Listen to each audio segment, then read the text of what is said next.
آج دعا کریں کہ ورلڈ بینک IMF کی آج میٹنگ ہے بورڈ کی، وہاں پر ہمارا جو IMF کا پروگرام جو ہے وہ آج اپروو ہو جائے. لیکن یہ کوئی لمحہ فخریہ نہیں ہے، یہ لمحہ فکریہ ہے، شادیانے بجانے والی بات نہیں ہے. یہ سیلف انٹروسپیکشن ہے، خاص طور پر حکومت وقت اور تمام سیاستدانوں کو. آج جگہ جگہ ہم جا کے پاکستان کو ڈیفالٹ سے بچانے کے لیے ادھار مانگ رہے ہیں، IMF کی منتیں کر رہی ہیں.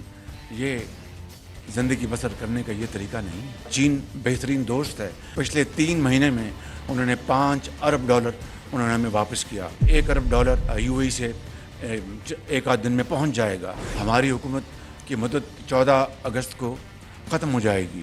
اس کے بعد جب بھی الیکشن اکتوبر میں نومبر میں جب بھی ہوتے ہیں، الیکشن کمیشن نے اس کا اعلان کرنا ہے.